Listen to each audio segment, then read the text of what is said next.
for them. But yeah, welcome to the fourth, actually, of our webinar series from the Childhood Trauma Recovery Network. And I really just wanted to spend a moment just kind of sharing a little bit about what we do. There are a group of associates got together by Betsy to Thierry, and thanks to Betsy for all that hard work of pulling this together. But really, we all have this kind of common kind of goal of really wanting people in the UK to be able to access the recovery from trauma that they've experienced. And one of the things that we do is we have a website, and if you haven't had a look at it, please go and have a look at the website, because it's got a lot of great resources on it. But really importantly, it has got a whole list of trauma-informed practitioners on it.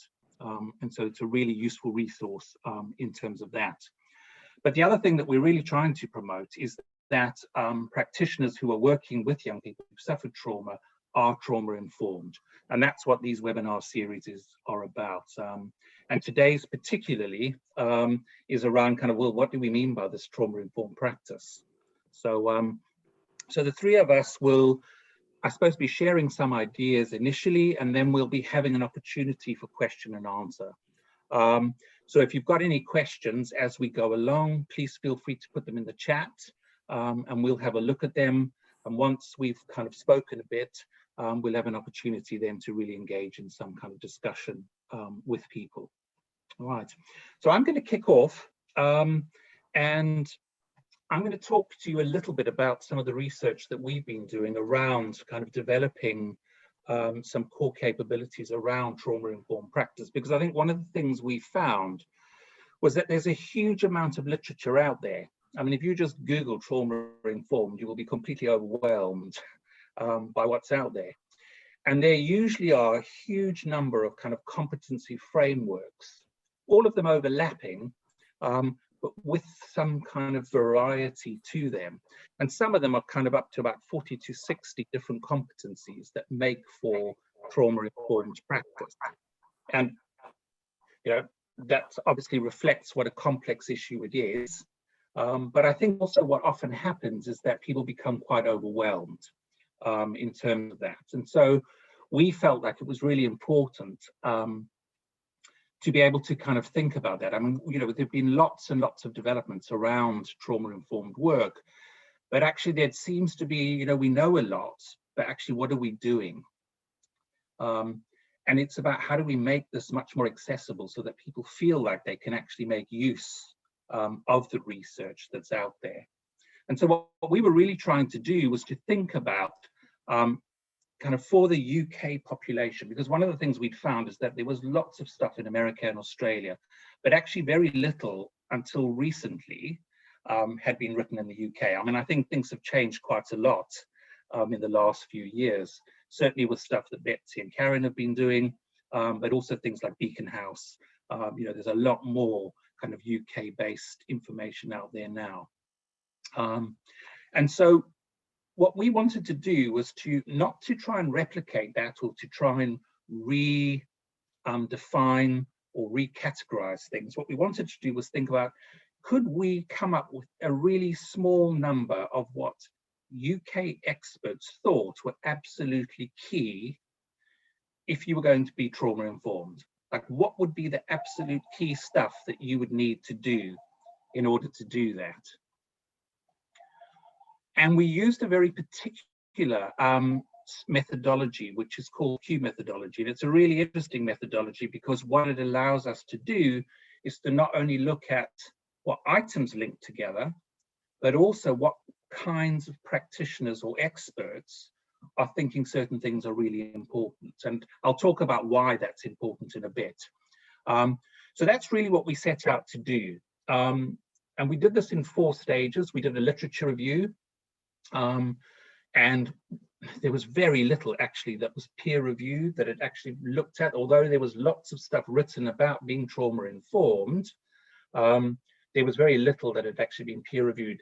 Again, that has changed quite significantly in the last few years. There's much more literature out there now that is published where people are really trying to see what is and isn't working. So we took those and we found 8 different competency frameworks. And then what we did was we went and interviewed a whole range of experts in the UK to actually look at what they thought might be missing from that. So we were really having conversations with experts to really try and think about, what would make for, kind of trauma-informed practice. And through those conversations, what started to emerge was this idea about people becoming recovery focused. And I know certainly from a few years ago when I first met Betsy, that was something we'd spoken a lot about, is that actually it's about, how do we move from just being trauma informed to actually how do we support young people in terms of their recovery. And so we used all of that information to come up with a huge list of competencies, and ultimately there were about 95 different competencies that people were saying was important, which you can see is really overwhelming. And so what we did then was we set up what's called a Delphi poll, where we actually had an opportunity to send it out to experts and ask them to rate what was the most important as a way of trying to reduce the number. And that then got reduced to 42, and then we used the Q methodology, and we got 37 experts, 2 of them being, I'm going to kind of mess with confidentiality and say Betsy and Karen were involved in that process. They were kind enough to spend a lot of time ranking and working with that. But what was really interesting was when we looked at what came out, it was very clear that there were 3 areas that people felt were really, really important. The first was how do we support young people in terms of coping with stress? How do we help young people learn to regulate? Right. The second was the role of the family system in that recovery process. And family, I'm talking here about that kind of caring system that is around the young person. And so really thinking about that. And then also considering the long-term impact that trauma can have, but not just on the young person, also on practitioners who work with young people who've suffered trauma. And I'm going to spend just a few minutes just thinking a little bit about these in a bit more detail. So the first component is around how do we help young people who've suffered trauma cope with stress? How do we help them learn to manage and regulate? And so this was at a really individual level that practitioners were really emphasizing how important it was that we understood that young people had internal and external stresses, right? And that what was really important was that the ways in which they coped were adaptive. Right? And this became really important because I think what practitioners were saying was that this helps us not to blame young people. It helps us really understand where that behavior is coming from. And that it's through the relationship that they have with practitioners who have that understanding that actually helps them learn these new ways of managing and coping. Right? And so it was really about focusing on those internal processes that happen. Now, no surprise, the group of practitioners who really focused on this element were therapists who worked with young people who had suffered trauma. And so this was the real focus for them. Right? And what they were saying is that, it is really important to understand attachment and to understand trauma and the impact that it has. But for them, what was really key was that we need to understand that this is adaptive. What happens to these young people, they've found ways of coping and managing. And that's a real kind of a really core bit of helping young people then learn to cope, is that the practitioner needs to understand that. All right. And they really emphasized the role of the relationship for this particular component. Right. The second element was really around the role of the family system in the recovery process. And what was emphasized here was just the important role that caregivers play as partners in the recovery process. But what they also were emphasizing was saying that actually we need to remember that actually child's trauma also has an impact on the family. But also we need to be aware of the system, and I'm talking about kind of the services that we provide, can often be re-traumatizing for families as well. And so we need to be really conscious of that. And so really focusing on kind of the role that the family can play in supporting the child to learn new ways of coping in the world, right? And so it's about thinking about how do we put stuff in place to support those family members in order to be able to do that. Right. Now, again, no surprises that the people who were involved in kind of this particular component were people who had a much more systems view around working with the child. And they were much more involved with working with families, right? But really kind of just that really important emphasis on the role the family plays in recovery, and that it's not just about kind of services themselves, it's how the services can support the family in that recovery process. Another really, well, the third kind of component had two interesting bits to it. I mean, they almost felt like they were not really that related. I mean, the one was the long-term impact that you know, kind of trauma can have on young people. And so it was thinking about kind of things like what happens when a child doesn't have a secure attachment and the implications of that, and also around adverse child experiences. And so this was not so much thinking about the impact it has on the child kind of, you know, in terms of the face-to-face work that you do, but thinking about the long-term kind of impact that trauma can have. For me, what was really important, though, was that they really emphasized the impact of the trauma on practitioners. And I think that's something for me feels a really important kind of component, is just thinking about how do we support practitioners, both in terms of understanding and being aware of kind of secondary trauma and what that might look like for themselves, but also understanding their kind of own personal and professional stress and how that might impact on the work that they do with young people.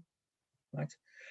And so what I'm hoping this research has been able to do is pull together this kind of knowledge that we have, but really emphasize that, well, what's key is that the way in which we support the child and that caring system, it needs to be supported by services and a system that actually is aware of the impact that they can actually have on families and on young people, but also really importantly, that we take care of the practitioners who are taking care of all of this. And so, you know, so those were the kind of key elements. And I just really want to kind of highlight, though, the kind of something that came out really clearly was just the different ways in which practitioners were viewing what was important in terms of trauma-informed practice. So it really felt like, you know, kind of if you were a commissioner of services, you often had quite a different view. You took that more long-term kind of perspective and maybe a perspective more on staff. Whereas if you were a practitioner working face-to-face with a young person, you took quite a different view in terms of what was really important. And so it feels like for those of us who are thinking about trauma-informed practice or training, is we need to bear in mind the context, right, in which people are working. Because although all three components are really important, the way in which they're conceptualized or thought about for those practitioners will really depend on the type of practitioner they are, the group of young people that they're working with, and the settings that they find themselves in, right? And, you know, if we just think about helping young people learn to manage their stress, well, that's really important for schools. It's really important in residential settings, you know, for primary age children, but it's also important for workers working in youth offending kind of settings. But that will look quite different for each of those practitioners, right?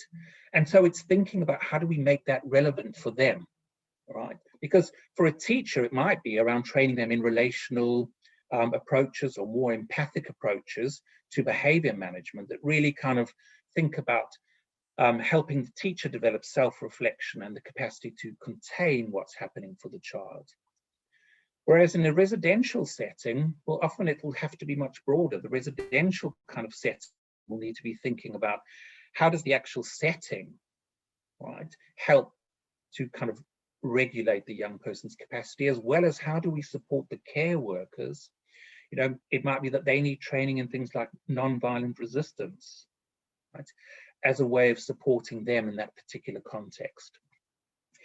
And this becomes true then, you know, for the next level up, is that, you know, the way in which we engage with carers. A teacher is going to engage in a very different way with the family system to the way in which a social worker might be engaging with foster carers, to the way in which a trauma therapist will be engaging with the family who's brought the child for therapy, right?